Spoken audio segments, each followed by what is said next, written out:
ఓం నమః శివాయ. ఓం నమో నారాయణాయ. ఓం శ్రీ నరదృష్టి నివారణ కాళభైరవాయ నమో నమః. ఓం కుజ అరిష్టేతు సంప్రాప్తే కుజ పూజాంచ కారయేత్. కుజ ధ్యానం ప్రవక్ష్యామి రుణ రోగ శత్రుపీడోప ఉపశాంతయే. హరి ఓం. మా ఛానల్కి స్వాగతం. చూస్తున్న వీక్షకులకు ప్రేక్షకులకు ప్రియ కాళభైరవ భగవద్బంధులకి స్వాగతం పలుకుతూ మమ్మల్ని ఎంతగానో ఆదరిస్తూ ఉండబడినటువంటి ప్రియ సోదరీమణులకు అందరికీ కూడా సనాతన సంరక్షకులకు ధర్మ వీక్షకులకు ప్రేక్షకులకు అందరి పేరును కుజ భగవానుడి యొక్క ఆశీస్సులను కోరుకుందాం. కుజుడు రోగకారకుడు, రుణకారకుడు, శత్రుకారకుడు. ఎవరి యొక్క జాతకంలోనైనా లగ్నంలోనైనా 1లో 2లో 4లో 7లో 8లో 12లో కుజుడు సంచారం చేసినట్లయితే కుజదోష ప్రభావం ఉంటుంది.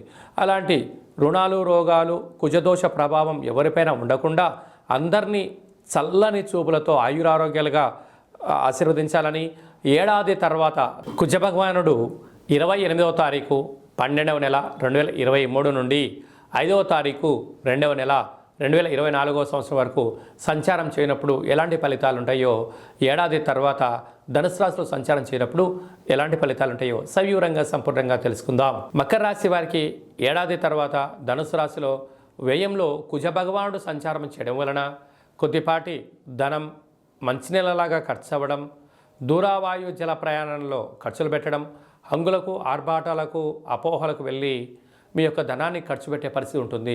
కనుక ఇలాంటి కాల సమయంలో ఓర్పు, నేర్పు, సహనం అనేటువంటి సలహాలు సూచనల ద్వారా స్థిరాస్తులు చిరాస్తులు కాపాడుకునే మానవ ప్రయత్నం చేయండి. అంతా మంచి కలుగుతుంది. కనుక మీ జన్మ నక్షత్రం రోజున అష్టమి పూర్ణ అమావాస్య తిథి ఎందున ముఖ్యమైన పనులు వాయిదా వేసుకోవడం వలన 90% ధనాన్ని వృధా కాకుండా ఆపుకునే మానవ ప్రయత్నం చేయండి.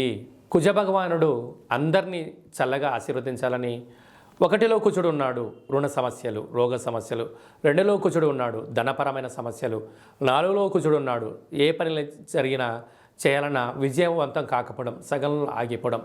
7లో కుజుడు ఉన్నాడు ప్రేమ వివాహాల్లో ఆటంకాలు, భార్యాభర్తల మధ్య విభేదాలు, వాహన ప్రమాదాలు పొంచి ఉంటాయి. 8లో కుజుడు ఉన్నాడు యంత్ర ఆయుధాలతో ప్రమాదాలు, జలగండము, భూగండము, యంత్ర ఆయుధాలతో, మారణాయుధాలతో ఇబ్బందులు ఉంటాయి.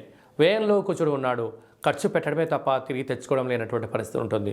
భూముల్లో పెట్టుబడి పెట్టడం, అమ్ముకోలేకపోవడం, అలాగా అనేక రకాలమైన కోర్టు, పోలీస్ స్టేషన్ల చుట్టూ తిరిగే పరిస్థితి అధికంగా ఉంటుంది. కనుక ఇలాంటి కుజ భగవానుడి యొక్క అనుగ్రహం లేనటువంటి వారందరం ఏం చేయాలి అన్నట్లయితే ప్రతి మంగళవారం పూట ఉదయం 6 గంటల నుండి 7 గంటల వరకు కుజహోర జరుగుతూ ఉంటుంది. అలాంటి కాల సమయంలో మౌనంగా ఉండడం, వీలైనంత వరకు కుజ ధ్యానం చేసుకోవడం యోగదాయకం. అలాగనే ఎరుపు వస్త్రాన్ని, ఎరుపు క్లాత్ మీద కూర్చొని సాధన చేయడం వలన అంగారకుడి యొక్క ఆశీస్సులు అద్భుతంగా మనకు ఉంటాయి.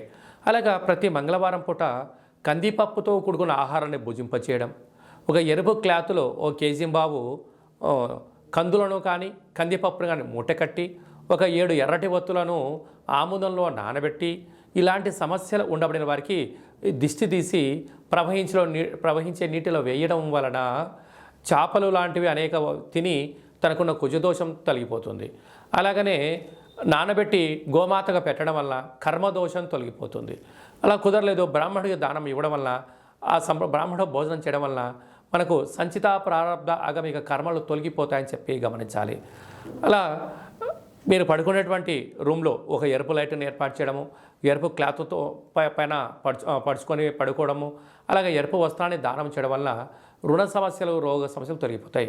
అబ్బో ఇలా చాలా కష్టమండి, మేము చేయలేము అనుకుంటున్న వారందరికీ ఒక అద్భుతమైన ఆధ్యాత్మికమైనటువంటి రెమెడీ ఏమిటనగా ప్రతిరోజు స్నానం చేసేటప్పుడు ఒక 7 కంది గింజలను కానీ కందిపప్పులను నీటిలో వేసి ఆ నీటితో స్నానం చేయండి, యోగదాయకం. అలాగనే ఈ యొక్క అంగారక కల్పవృక్ష దేవతను గృహంలో ఉంచుకొని ప్రతిరోజు ఉదయము కుదిరితే సాయంత్రం పూట 2 అగరబత్తులు వెలిగించి ఓం క్రాం క్రీం క్రోం సహ భౌమాయ నమః అనే మంత్రాన్ని 7 సార్లు, కుదిరితే 27 సార్లు, కుదరలేదు 108 సార్లైనా కుదిరేలాగా చేసుకొని మంత్ర సాధన మీరు చేసినట్లయితే ఇలాంటి అనేక రకాల సమస్యలు తొలగిపోతాయని చెప్పి గమనించాలి.